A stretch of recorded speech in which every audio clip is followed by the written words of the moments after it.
Sex education আমাদের এত দরকার। সুনাগরিক তৈরির ক্ষেত্রে এটি কাজে দিবে বলে আমি মনে করি।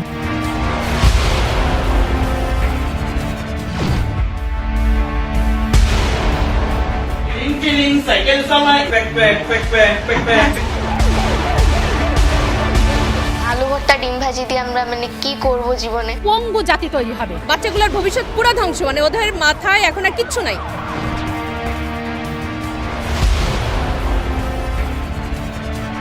এ সম্পর্কে ভালোভাবে বোঝার জন্য প্রথমেই তোমাকে জানতে হবে মেয়েদের মাসিক হলে কি ব্যবহার করতে হয়। চমকে উঠি কার্ডের উপর লেখাটি দেখে, সেখানে লেখা রয়েছে কন্ডোম। ছেলেদের স্বপ্নদোষ হয়, ছেলেদের দেখে লজ্জা পেতাম। আমরা সবাই অনেক ফ্রি হয়ে গেছি। বাচ্চারা এখন এই অশালীন দৃশ্য দেখার জন্য আসক্ত হয়ে যাচ্ছে।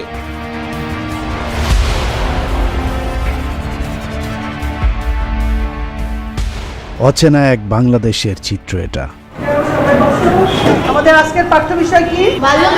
পাঠ্যপুস্তকে সেক্স এডুকেশন থাকাটা আসলে খুবই জরুরি। সেক্স এডুকেশন আমাদের এত দরকার। সুনাগরিক তৈরির ক্ষেত্রে এটি কাজে দিবে বলে আমি মনে করি। সেক্স এডুকেশন অনেক ওপেন একটা টপিক, জানা দরকার, জানা উচিত। প্রথমেই তোমাকে জানতে হবে মেয়েদের প্রজনন তন্ত্র সম্পর্কে। শিক্ষকের সামনে রুম ভর্তি ছেলে মেয়ে একসাথে বসে শিক্ষার নামে যেসব কুরুচিপূর্ণ বিষয় নিয়ে খোলামেলা আলোচনা করছে, এই বাংলাদেশকে সত্যিই আমরা চিনি না। 6 যখন এই জেমস ক্লাসটা আমরা শুরু করেছি, স্যাররা শুরু করেছে, তখন আমরা এগুলো বিষয়ে অনেক কিছু জেনেছি আর আমাদের জড়তাটা কেটে গিয়েছে। তারা অনেক অগ্রসর, এই বিষয়ে তারা মোর গ্রিন এরিয়াতে আছে। আধুনিক শিক্ষায় শিক্ষিত করতে যে সন্তানকে আপনি বিদ্যালয়ে পাঠাচ্ছেন, আপনার অজান্তেই সেই সন্তানকে অশিক্ষার কুশিক্ষা দিয়ে মগজ পচানো হচ্ছে।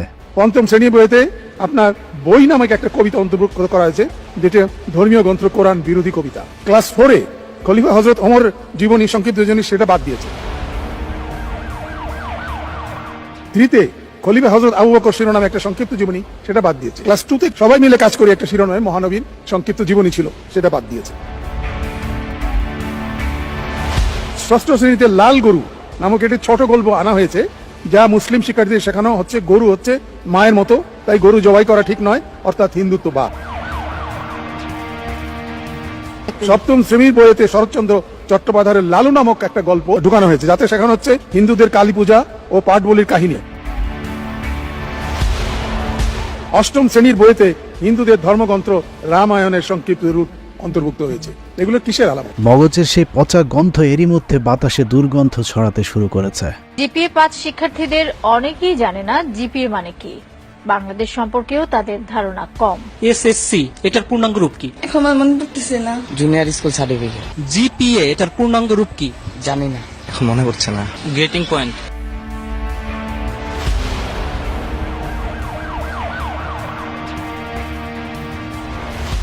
জাতি ধ্বংসের এক মহাপরিকল্পনার অংশ হিসেবে এদেশের শিক্ষা ব্যবস্থায় কালো থাবা বসানো হয়েছে। শিশু থেকে স্নাতক শ্রেণী পর্যন্ত প্রতিটি ক্লাসে ধাপে ধাপে চলছে জাতিকে মেধা শূন্য করবার এক মহাযজ্ঞ।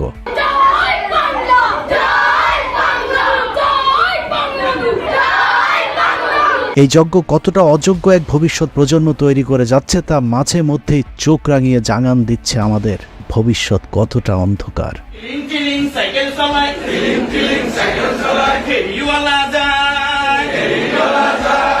শারীরিক শিক্ষার ক্ষেত্রে কিন্তু বিভিন্ন অঙ্গভঙ্গি আছে। টিচারদের শিখাই কেন? টিচাররা যাতে বিদ্যালয়ে যে তারা কাজে লাগাতে পারে। বাচ্চাগুলোর ভবিষ্যৎ পুরো ধ্বংস, ওদের মাথায় এখন আর কিচ্ছু নাই। অভিনয়ের মাধ্যমে তাকে ইসলাম প্রচার করতে হবে, ইসলাম শিখতে হবে নাটক করে। এই পরিস্থিতি রাতারাতি তৈরি হয়নি। ভারতের প্রায় 80 বছরের পুরাতন মুসলিম বিরোধী পরিকল্পনার সাথে আওয়ামী লীগের টানা 15 বছরের বিরতিহীন ক্ষমতার সময়কাল মিলেমিশে ঘটিয়েছে এই ভয়ঙ্কর বিবর্তন।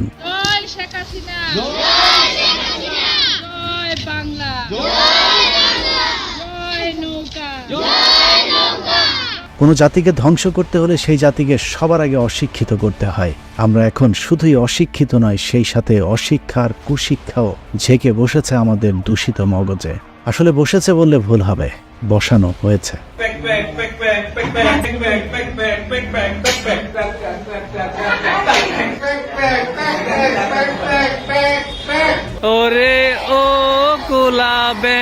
একদা শ্রেণীকক্ষে শেখানো হতো পিতামাতার পরই শিক্ষকের স্থান, এখন শেখানো হয় শিক্ষক হলো বন্ধুর মতো। যে কারণে হিন্দি গানের তালে তালে তালগোল পেকে যাচ্ছে শিক্ষক আর শিক্ষার্থীর কার জায়গা কোথায়।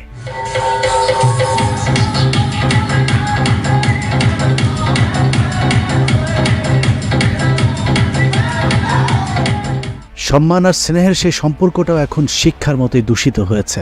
মাঝে মধ্যে ছাত্রীর সাথে শিক্ষক কিংবা শিক্ষিকার সাথে ছাত্রের অনৈতিক সম্পর্কগুলোও এখন আমাদের চোখে কেমন জানি সহনীয় হয়ে উঠেছে। নবম শ্রেণীর কিশোরী এক ছাত্রীকে নিয়ে উধাও হয়েছেন একই বিদ্যালয়ের ভারপ্রাপ্ত প্রধান শিক্ষক। 40 বছর বয়সী শিক্ষিকা ভালোবেসে ঘর বেঁধেছেন 22 বছরের কলেজ ছাত্রের সাথে। এখন আর এসব দেখেও আমাদের অস্বাভাবিক মনে হয় না, এমনকি স্বাভাবিকভাবেই মেনে নিতে হচ্ছে শিক্ষকের গায়ে সজোরে ছাত্রের বসিয়ে দেয়া চটটাকেও। চুয়াডাঙ্গার এক স্কুল ছাত্রের অধ্যত্ত সবকিছুকেই ম্লান করে দিয়েছে। এই চিত্র একদিনে তৈরি হয়নি, অত্যন্ত সুপরিকল্পিতভাবে এই পরিস্থিতি তৈরি করা হয়েছে। একজন ছাত্র কখন একজন শিক্ষককে সম্মান করবে? যখন ওই শিক্ষার্থীর ভেতরে নৈতিকতা বোধ থাকবে, যে কারণে সেই নৈতিকতার উপরেই আঘাত করা হয়েছে সবার প্রথমে। আমরা বিশ্বাস করি আমরা আদমের সন্তান, এখানে বানর থেকে মানুষ হওয়ার কোনো সুযোগ নাই। এরা ইসলামের প্রতি আঘাত করেছে মাননীয় স্পিকার। আমাদের শিক্ষার এই ব্যবস্থা মাননীয় স্পিকার দেখার কি কেউ নাই। পাঠ্যপুস্তকে বর্তমান সরকার ক্ষমতায় আসার পর থেকে একটি বিশেষ ধর্মের অনুসারী অফিসারদেরকে গুরুত্বপূর্ণ সব জায়গায় বসানো হয়েছে। এছাড়া মুসলমান নামধারী কিছু ইসলাম বিদ্বেষী মুনাফেকদেরকে বসানো হয়েছে মুসলমানদের ইমানে ফাটল ধরানোর জন্য। বানর এবং মানুষ একই প্রাণী থেকে ইভলভ করেছে। বানর পুত্র জাফর ইকবালের বানরের স্বপ্ন আজ পূরণ হয়েছে। পথে ঘাটে আজকাল স্কুল কলেজ পড়ুয়া বানরের অভাব নেই। দেশের সর্বোচ্চ বিদ্যাপীঠেও প্রচুর বাদর পয়দা হচ্ছে। সব মিলিয়ে যেন বাদর তৈরির এক অসুস্থ প্রতিযোগিতায় নেমেছে আমাদের স্কুল কলেজ আর বিশ্ববিদ্যালয়গুলো।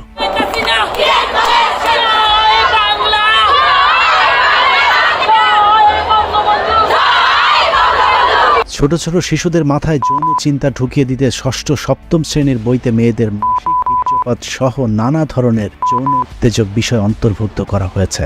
মাসিক হলে কি ব্যবহার করতে হয় না ব্যবহার করতে হয় যখন জানছি, এটা আমাদের স্কুলের সকল ফ্রেন্ডদেরও জানাইছি। ছেলেদের স্বপ্নদোষ হয়, এসব জানলে মানে পরিষ্কার পরিচ্ছন্ন থাকা যায় এবং যৌন রোগ থেকে বাঁচা যায়। আমি নিজেও এইসব ব্যাপারে খুবই সংকীর্ণ ছিলাম। আমি আমার বন্ধুর সাথে তো শেয়ার করতে পারতাম না, মার সাথে শেয়ার করতে পারতাম না, কিন্তু এখন আমি তা খুবই সাবলীলভাবে সবকিছু সবাইকে বুঝাতে পারি। বয়স সন্ধিকালে কি করতে হবে, বীর্যপাত সুখ নাকি অসুখ, এসব নিয়ে আমাদের কিংবা পূর্বপুরুষদের কারো কোনো সমস্যা হয়নি। অথচ ইংরেজি, অঙ্ক, বিজ্ঞানকে ঐচ্ছিক রেখে এসব রান্না বাড়ার যৌন আলোচনাকে আবশ্যিক করা হয়েছে।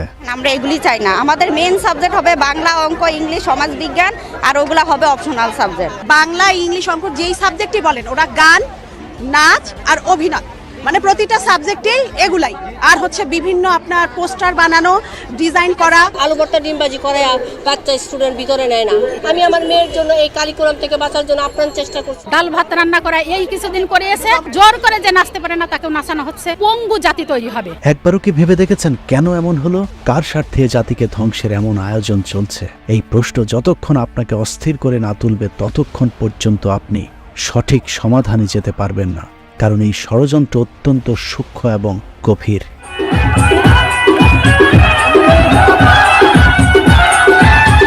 কিডনির সমস্যায় শরীরে জ্বর এলে কিছুক্ষণের জন্য জ্বরের ওষুধ খেয়ে জ্বর কমানো যাবে, কিন্তু কিডনির রোগ সারানো যাবে না। কিডনির রোগ সারাতে হলে কিডনির চিকিৎসা করতে হবে।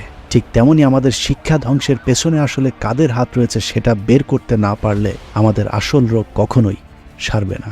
শিক্ষার সে আসল অসুখ সারাতে হলে আপনাকে অবশ্যই 52 বছর পেছনে ফিরে যেতে হবে।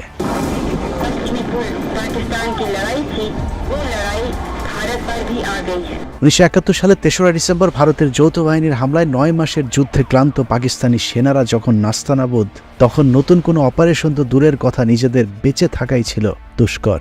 আত্মসমর্পণ যখন সময়ের ব্যাপার হয়ে দাঁড়িয়েছিল, সেই পরিস্থিতিতে সারা দেশে বেছে বেছে বুদ্ধিজীবীদের কারা হত্যা করল। স্বাধীনতার বল ইতিহাসটা আসলে সেখান থেকেই বদলে দিয়েছে ভারত। একটু লক্ষ্য করলেই দেখবেন 14 ডিসেম্বর যারা হত্যাকাণ্ডের শিকার হয়েছিলেন তাদের কেউ মুক্তিযুদ্ধে যায়নি। এদের সকলেই পুরো মুক্তিযুদ্ধের 9 মাস পাকিস্তান সরকারের সুযোগ সুবিধা নিয়ে চাকরি করেছে। তাহলে তাদেরকে কেন পাকিস্তানিরা মারবে? যদি তর্কের খাতিরেও ধরে নেওয়া যায় পাকিস্তান বাংলাদেশকে বুদ্ধিজীবী শূন্য করতে চেয়েছে, তাহলে শেখ মুজিবকে কেন তারা হত্যা করল না? আসলে বুদ্ধিজীবীদেরকে হত্যা করেছে ভারতীয় গোয়েন্দা সংস্থা। আপনি যদি 14 ডিসেম্বরে নিহত বুদ্ধিজীবীদের তালিকা দেখেন তাহলেই বুঝে যাবেন আসলে তাদেরকে কারা হত্যা করেছে। বুদ্ধিজীবী হত্যাকাণ্ডের শিকার ব্যক্তিদের নিয়ে এখন রক্ত গরম করা বক্তব্য দেয়া হলেও চেতনাধারীদের সংজ্ঞায় আপনি যদি বুদ্ধিজীবীদেরকে হিসেব করেন তাহলে সেই হত্যাকাণ্ডের শিকার সবাই ছিল রাজাকার, অর্থাৎ পাকিস্তানকে সহায়তাকারী। আমি স্মরণ করি আমার বাবা শহীদ শহীদুল্লাহ কায়সার সহ সকল বুদ্ধিজীবী শহীদদের, যারা বেঁচে থাকলে অনেক আগেই জননেত্রী শেখ হাসিনার হাত শক্ত হতো। বুদ্ধিজীবী হত্যাকাণ্ডের সবচেয়ে আলোচিত নাম মনির চৌধুরী। শহীদুল্লাহ কায়সার জীবনের শেষ দিনেও কর্মক্ষেত্রে গিয়েছিলেন। এছাড়া সিরাজুল হক খান, ডাক্তার মোহাম্মদ ফজলে রাব্বি, ডাক্তার আজহারুল হক, আলতাফ মাহমুদ কেউই মুক্তিযুদ্ধে যাননি। ডাক্তার আলিম চৌধুরীর মেয়ে ডাক্তার নুসরাত চৌধুরী মাইক সামনে পেলেই এখন বিলাপ শুরু করেন। তার বাবা নাকি বিরাট মুক্তিযুদ্ধের পক্ষের বুদ্ধিজীবী ছিল। আমাদের বাবারা চলে গেছেন মাথা উঁচু করে সুন্দর সোনার বাংলা দেখব বলে। আমাদের এই ত্যাগ আমরা কিন্তু হাসি মুখে মেনে নিয়েছি। বাবার জন্য সন্তানের মায়া থাকা স্বাভাবিক, কিন্তু তার কথা শুনলে মনে হয় তার বাবাই যেন বাংলাদেশটাকে রক্ত দিয়ে স্বাধীন করেছে। বাস্তবতা হলো মৃত্যুর আগের দিন পর্যন্ত পাকিস্তানি সেনাদের চোখের চিকিৎসা করে গেছেন ডাক্তার আলিম চৌধুরী। তাহলে ডাক্তার নুসরাত চৌধুরীর বাবা আলিম চৌধুরী কিভাবে মুক্তিযোদ্ধা কিংবা শহীদ বুদ্ধিজীবী হলেন? চেতনাধারীদের সংজ্ঞা অনুযায়ী তিনি একজন রাজাকার ছিলেন। পতাকায় যে লাল অংশটা আছে ওখানে আমার বাবার একটু রক্ত আছে, সে তার সমগ্র রক্ত দিয়ে ওই পতাকাটা আপনাদেরকে দিয়ে গেছে। আপনি যদি বাংলাদেশের কথিত চেতনাপন্থী বুদ্ধিজীবীদের মধ্যে যারা বেঁচে আছে তাদেরকে দেখেন, এর মধ্যে সবচেয়ে বেশি মুক্তিযুদ্ধের জন্য যিনি গলাবাজি করেন তার নাম মুরগি যোদ্ধা শাহরিয়ার কবির, যার খামার থেকে ৭১-এ ৯ মাস ক্যান্টনমেন্টের পাকিস্তানি সেনাদের মুরগি সাপ্লাই দেওয়া হয়েছিল চুক্তির মাধ্যমে। সরাসরি মুক্তিযুদ্ধ যারা বিরোধিতা করেছে তারাও আজকে স্বাধীনতা প্রেমী। আমি কাদের সিদ্দিকীর মতো বীরুত্তম বীর বিক্রম মুক্তিযোদ্ধা ছিলাম না, আমি অতি নগণ্য একজন মুক্তিযোদ্ধা ছিলাম। প্রশ্নই ওঠে না, শারীরিক মুক্তিযোদ্ধা না, রাদার হি ওয়াজ রাজাকার। ও তো এখানে মুরগি সাপ্লাই দিছে। ধন্যবাদ। এগুলো শাহরিয়ার কবির মুক্তিযুদ্ধ করেন নাই, তার জীবন রক্ষা হয়েছিল শাহাদাত চৌধুরীর কারণে। শাহাদাত চৌধুরীর সে ভগ্নিপতি। মুক্তিযুদ্ধের সময় লন্ডনে অবস্থান করেও ভাগ্যবান আরেক মুক্তিযোদ্ধা বিচারক মানিক। ব্রিটেনে গিয়ে দ্বৈত নাগরিকত্ব নিয়েও বাংলাদেশের প্রতি তার যে প্রেম তা দেখলে অনেকেরই হয়তো লুঙি ভিজে যায়। ব্যাটলফিল্ডে ছিলেন উনি, বাংলাদেশে ছিলেন না, ভারতে ছিলেন না, মুক্তিযুদ্ধ করেন নাই। আমরা লন্ডনে আমরা মুক্তি সংগ্রাম করেছি। আমরা মুক্তিযোদ্ধা ছিলাম, ৭১-এর প্রবাসী মুক্তিযোদ্ধা ছিলাম। 2018 সনে আইন করেছে সরকার যে যারা প্রবাসে মুক্তি সংগ্রামে অংশ নিয়েছে তারাও মুক্তিযোদ্ধা করার জন্য মুক্তিযোদ্ধা মন্ত্রী পদত্যাগ করা উচিত।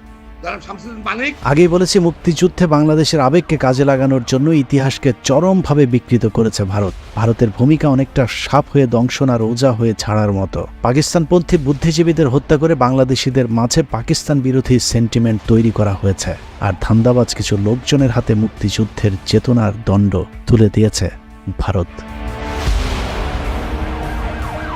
আপনি যদি উইকিপিডিয়াতেও একটু লক্ষ্য করেন তাহলেও দেখবেন বুদ্ধিজীবী হত্যাকাণ্ডের শিকার সবাই পাকিস্তানপন্থী ছিলেন। তাদের কেউ কখনো পাকিস্তানকে আলাদা করতে চায়নি। ধরুন 14 ডিসেম্বর হত্যাকাণ্ডের শিকার বুদ্ধিজীবীদের অন্যতম একজন সাংবাদিক সেলিনা পারভিন সম্পর্কে নানা ধরনের গল্প বাজারে ছাড়া হয়েছে, অথচ সাংবাদিক সেলিনা পারভিনের বিখ্যাত শিলালিপির সবশেষ খণ্ড বের হয়েছিল 1971 সালের অক্টোবর মাসেও। অর্থাৎ পুরো যুদ্ধের সময়ই তিনি তার সাপ্তাহিক এই পত্রিকাটি প্রকাশ করেছিলেন। তার লেখালেখির ব্যাপারে পাকিস্তানের কিছু পরামর্শ থাকলেও তার এই সাপ্তাহিকটি কখনোই নিষিদ্ধ হয়নি, বরং ডিসেম্বরে তার পরবর্তী সংখ্যা বের করবার জন্য প্রস্তুতি চলছিল। অথচ সেই সাংবাদিক সেলিনা পারভিনকেও আমরা এখন শহীদ বুদ্ধিজীবী বলছি। সেলিনা পারভিন সবসময় সম্পাদনা করেছেন। সেলিনা পারভিন প্রগতিশীল আন্দোলনগুলির সঙ্গে যুক্ত ছিলেন, সুতরাং তিনিও একটা চোখে পড়ার মতো ছিলেন, তাকেও হত্যা করা হয়েছে। তারপরও 52 বছরের পুরানো ময়লা স্তূপে ঢেকে যাওয়া ইতিহাস হয়তো একেবারে স্বচ্ছ পানির মতো পরিষ্কারভাবে বোঝানো সম্ভব না। তবে বুদ্ধিজীবী হত্যাকাণ্ড কারা ঘটিয়েছিল তা বোঝার জন্য জহির রায়হানের গুম হয়ে যাওয়ার ঘটনাটাই যথেষ্ট। I am Zahir Raihan. I am a writer and a filmmaker. What I saw in Bangladesh, the most surprising aspect. দেশ স্বাধীন হবার আগে জহির রায়হানের ভাই শহীদুল্লাহ কায়সারকে যদি পাকিস্তানিরা গুম করেছে সেটা ধরেও নেওয়া যায়, তারপরেও স্বাধীনতার পরে জহির রায়হানকে কারা গুম করলো? জহির রায়হান যে ডকুমেন্টারিটি নিয়ে কাজ করছিল সেই ডকুমেন্টারিতে আসলে কি ছিল? এসব প্রশ্নের উত্তর জানা গেলেই অনেক কিছু পরিষ্কার হয়ে যাবে। Killing people, they were taking shots by a movie camera of the dead bodies. Sector commander major Jalil বলেছিলেন ভারতীয় বাহিনীর লুটপাট আর গুমের ব্যাপারে তার একটি বক্তব্যের ভিডিও রেকর্ড করতে গিয়েছিলেন জহির রায়হান। জহির রায়হান তাকে বলেছিলেন ভারতের গুপ্ত হত্যা লুটপাটের সব চিত্র তিনি বাঙালির সামনে তুলে ধরবেন।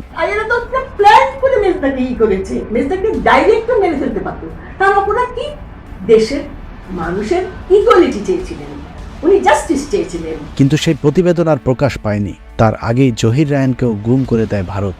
জহির রায়হানের পরিবারের দাবি পাকিস্তান নয়, এই হত্যাকাণ্ডের পেছনে রাষ্ট্রের বড় বড় রাঘব বোয়ালেরা জড়িত ছিল। জহির রায়হানই তো প্রথম গুমের শিকার স্বাধীন বাংলাদেশে, এটা থেকেই শুরু হয়েছে। বড় বড় রাঘব বোয়ালরা এই বুদ্ধিজীবী হত্যার জন্য এর জন্য দায়ী। আমি বলবো আমাকে এখন তুমি গুলি করে মেরে দাও, আই ডোন্ট কেয়ার। স্বাধীন বাংলাদেশের রাঘব বোয়াল বলতে তিনি শেখ মুজিব সহ আওয়ামী লীগের নেতৃবৃন্দকেই বুঝিয়েছেন। এছাড়া শেখ মুজিবের কাছে জহির রায়হানের পরিবার বিচার চাইতে গেলে তিনি বলেছিলেন এসব নিয়ে বেশি ঘাটাঘাটি না করাই ভালো। এই যে ওনাকে হিপনোটাইজ করে মিরপুরে ঢোকানো হলো, সেটাও তো একটা মিস্ট্রি। কেন, কারা, কি জন্যে, উনি কি দেশের ক্ষতি করেছেন? এসব কারণে ভারতীয় দালালেরা প্রচার করতে শুরু করে পাকিস্তান কিংবা ভারত নয়, আমেরিকা শহীদ বুদ্ধিজীবীদেরকে হত্যা করেছিল।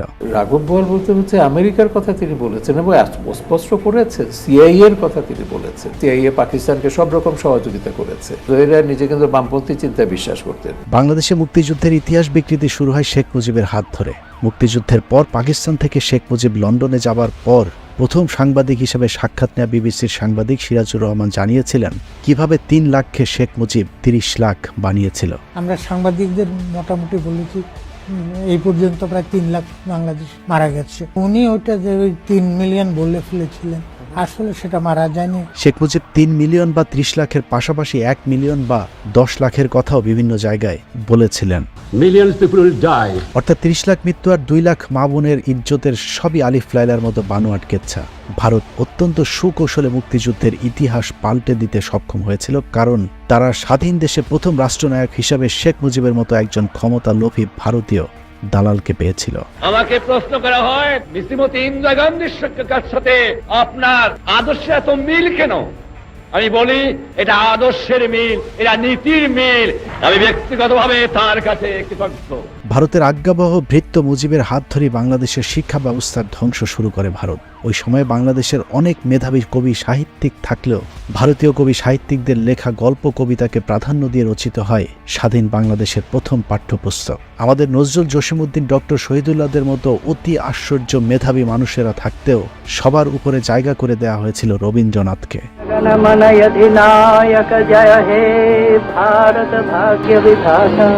অথচ রবীন্দ্রনাথ ছিলেন একজন সাম্প্রদায়িক কবি।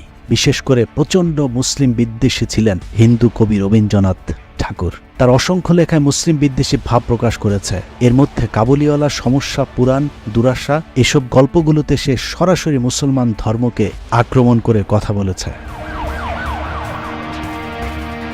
এছাড়া গোড়া উপন্যাসে রবীন্দ্রনাথ বলেছিল ভালো মানুষই ধর্ম নয়, তাতে দুষ্টু মানুষকে বাড়িয়ে তোলে। তোমাদের মোহাম্মদ সে কথা বুঝতেন, তাই তিনি ভালো মানুষ সেজে ধর্ম প্রচার করেননি। অর্থাৎ মুহাম্মদ সাল্লাল্লাহু আলাইহি ওয়াসাল্লাম একজন খারাপ মানুষ ছিলেন।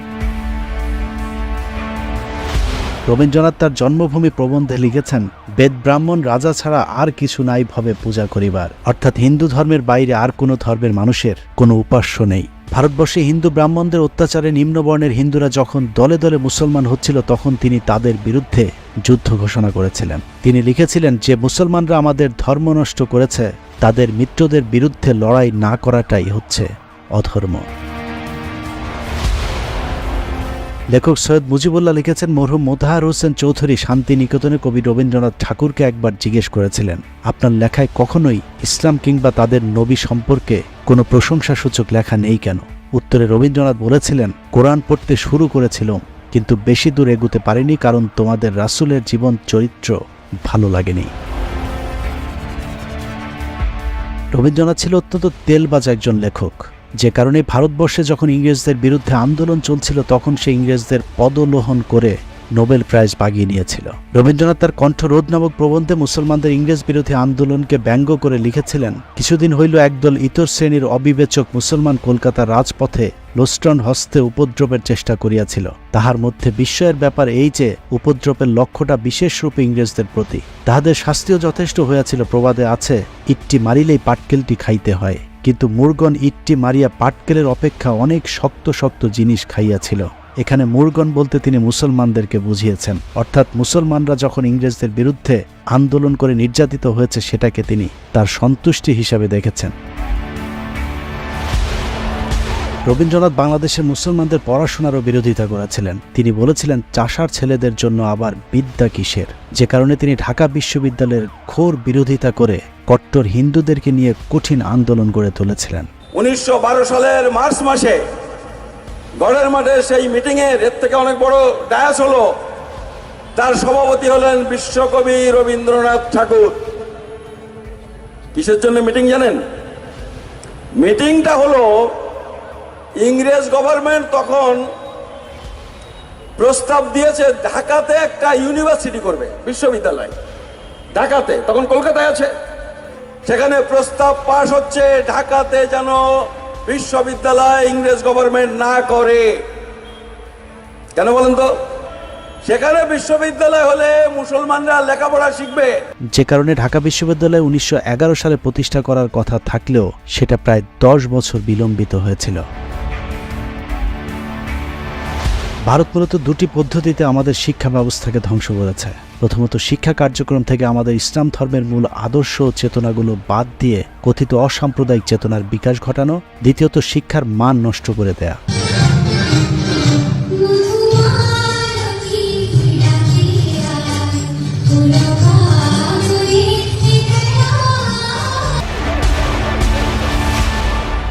প্রথমে আমি ঘুমাবো, তারপরে সকালে ঘুম থেকে উঠবো, তারপরে এখন আমি বিছানাটাকে সুন্দর করে প্রস্তুত করব।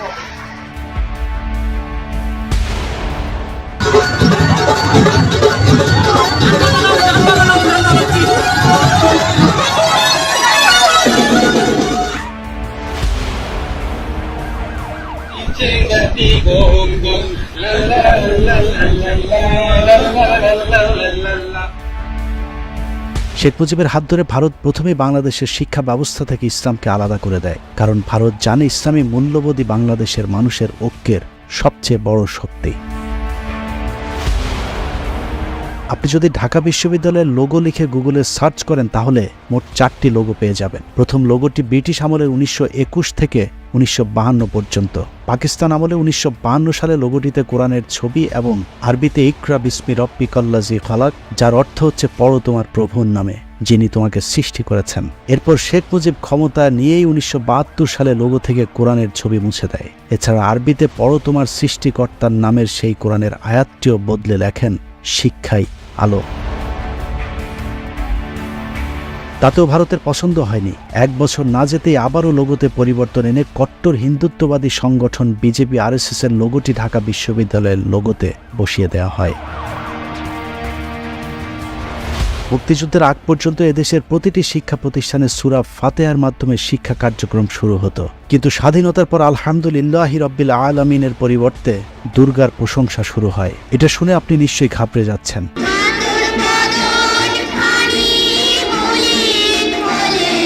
বাংলাদেশের শিক্ষা প্রতিষ্ঠানের অপরাজনীতির শুরু হয় শেখ মুজিবের হাত ধরে। 1972 থেকে 75 সাল ঢাকা বিশ্ববিদ্যালয় ছিল অপরাজনীতির কেন্দ্রবিন্দুতে। এখানে ব্রাশফায়ারের 7 খুন সহ প্রতিদিন ধাওয়া পাল্টা ধাওয়া হত্যা গোলাগুলি ছিল নিত্য নৈমিত্তিক ব্যাপার। স্বয়ং রাষ্ট্রপ্রধানের পুত্রের গুন্ডামি, মাস্তানি, লুটপাট, টেন্ডারবাজি, ব্যাংক ডাকাতি ঠেকাতেই ক্লান্ত হয়ে পড়েছিল গোটা রাষ্ট্র ব্যবস্থা। সেই জংধরা রাষ্ট্র 52 বছরেও আর মেরামত করা যায়নি। মাঝে মাঝে কেউ কেউ চেষ্টা করলেও নিরবিচ্ছিন্ন 15 বছরের লম্বা সময়ে শেষ করে দেয়া হয়েছে আমাদের গোটা শিক্ষা ব্যবস্থাকে।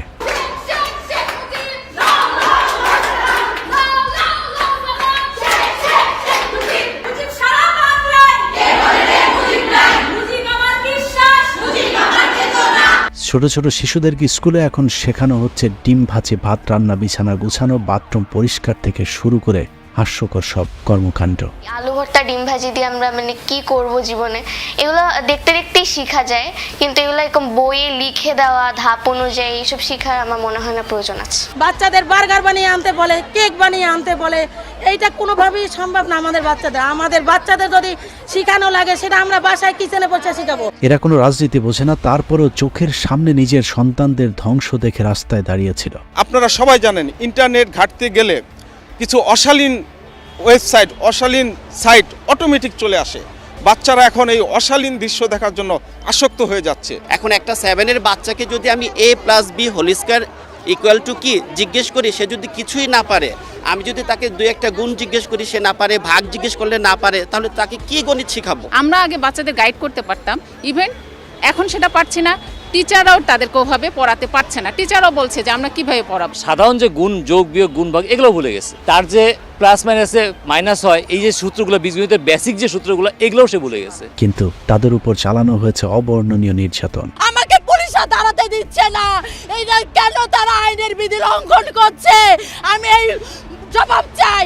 জাতি ধ্বংস করা এরকম শিক্ষা ব্যবস্থার বিরুদ্ধে গেল বুধবার প্রতিবাদ নয়, একটু আলোচনার আয়োজন করেছিল ঢাকা বিশ্ববিদ্যালয়ের শিক্ষকদের একাংশ, যারা এখন পর্যন্ত কারো কাছে মাথা বিক্রি করেনি। কিন্তু তাদের সে উদ্দেশ্য সফল হয়নি। শেখ হাসিনার পুলিশ সেটাও করতে দেয়নি, কারণ শিক্ষা ব্যবস্থা ধ্বংসের এই পরিকল্পনা ভারত থেকে এসেছে। এর বিরুদ্ধে কোনো ধরনের আলোচনা সমালোচনা চলবে না। জাতীয় শিক্ষাক্রম 2021 নিয়ে কেন উদ্বিগ্ন? এই দেশের শিক্ষায় অনেক সমস্যা, তার মধ্যে কারিকুলাম এটা হলো লাস্ট সমস্যা। এই সেমিনারটি ঢাকা বিশ্ববিদ্যালয়ের আরসি মজুমদার মিলনায়তনে হওয়ার কথা থাকলেও উপরের নির্দেশে শেষ মুহূর্তে তা বাতিল করে দেয় বিশ্ববিদ্যালয় কর্তৃপক্ষ। তাদের রাজনৈতিক দেউলিয়াত্বের প্রকাশ। খোদ সরকারের একজন মন্ত্রী বলেছেন, নতুন এই শিক্ষা ব্যবস্থা নিয়ে নাকি সরকারের ভেতরে, বাইরে কিংবা সংসদে কোথাও কোনো আলোচনাই হয়নি। তাহলে প্রশ্ন হলো, এই শিক্ষা ব্যবস্থা তাহলে কোত্থেকে এলো? এখন একটা শিক্ষা ব্যবস্থা এসছে, হেসে খেলে পড়াশোনা, পরীক্ষা দিতে হবে। আমাদের পার্লামেন্টেও আলোচনা হয় নাই, আমাদের ক্যাবিনেটেও আলোচনা হয় নাই। একটা আলোচনা সভা তো করলেন না, একটা কর্মশালাও আপনারা করলেন না। হাস্যকর মনে হলেও এটা অত্যন্ত আতঙ্কের একটি বিষয়। একটি জাতিকে মেরুদণ্ডহীন করে দেওয়ার এক গভীর ষড়যন্ত্র। আধুনিকায়নের নামে বিজ্ঞানহীন এক নাচ গানময় টিকটকার জাতি তৈরির দিকে এগিয়ে যাচ্ছে আমাদের গোটা শিক্ষা ব্যবস্থা। নাটক ভালো পারে তাকে আলাদা করে দেখা হচ্ছে, সে গান করে ভালো পারে তাকে আলাদা করে দেখা হচ্ছে, সে আর্ট ভালো পারে তাকে। একটা ভালো বাচ্চা কিন্তু সে ভালো আর্ট নাও করতে পারে। এখনকার পড়াশোনা কি বেনিফিট? আমার কাছে তো কোনো বেনিফিট মনে হচ্ছে না। দেশের সব প্রতিষ্ঠান অকার্যকর হয়ে পড়েছে। গোটা দেশটাই যেন এখন রাজনীতিবিদ তৈরির কারখানায় পরিণত হয়েছে। শিক্ষক, চিকিৎসক, শিল্পী, খেলোয়াড়, ব্যবসায়ী, পুলিশ, সেনাবাহিনী সকলের এখন একটাই স্বপ্ন, সংসদে একটা আসন পাওয়া। কারণ এটাই এখন সবচেয়ে লাভজনক ব্যবসা। এই ব্যবসায় কোনো মেধা কিংবা পুঁজির প্রয়োজন নেই, শুধু জয় বাংলা স্লোগান দেয়া শিখলেই আপাতত চলবে। আমাকে যদি বলা হয় যে আপনি যুবলীগের দায়িত্ব নিতে পারবেন কিনা, আমি সাথে সাথে উপাচার্য বা চাকরি সারি দিয়ে আমি এটার দায়িত্ব নিব। এসব কারণেই একসময়ের প্রাচ্যের অক্সফোর্ড খ্যাত ঢাকা বিশ্ববিদ্যালয় এখন র্যাঙ্কিংয়ে এশিয়ার 100 বিশ্ববিদ্যালয়ের তালিকাতেও নেই। ভারত চায় আমাদের দেশের শিক্ষার্থীরা স্কুল কলেজে গিয়ে বাথরুম পরিষ্কার শিখে মধ্যপ্রাচ্যে গিয়ে আরব শেখদের বাথরুম পরিষ্কার করে রেমিটেন্স পাঠাবে। আর ভারতীয়রা বিজ্ঞান ভিত্তিক পড়াশোনা করে আমাদের দেশে বড় বড় পদগুলোতে চাকরি করে সেই রেমিটেন্স তাদের দেশে নিয়ে যাবে। এভাবেই বাংলাদেশ এখন ভারতের দ্বিতীয় সর্বোচ্চ রেমিটেন্স প্রাপ্তির দেশ। অচিরেই 1 নম্বরে উঠে আসার অপেক্ষায় শেখ হাসিনার কথিত স্বামী নরেন্দ্র মোদী। শুধু স্বামী নয়, স্ত্রী হাসিনাও অবশ্য এরকম মেধাহীন প্রতিবন্ধী একটি জাতি দেখতে চায়, যে জাতি করে না কো ফোসফাস, খায় শুধু দুধ ভাত। হাজার অত্যাচার নির্যাতন সহ্য করেও যারা প্রতিবাদ করবে না, যে জাতিকে কথিত নিজস্ব বঙ্গবল্টু স্যাটেলাইট বানানোর কথা বলে 4000 কোটি টাকা হাতিয়ে নেওয়া যায়, $50 বিলিয়ন উন্নয়ন করে যে জাতির মাথায় $250 বিলিয়ন বিদেশি লোন চাপিয়ে দেয়া যায়, এরকম একটি জাতি শেখ হাসিনার পিতা স্বপ্নে দেখেছিল। শেখ হাসিনার পিতার দেখা সেই স্বপ্নই আজ বাস্তবায়নের পথে। আল্লাহ হাফেজ।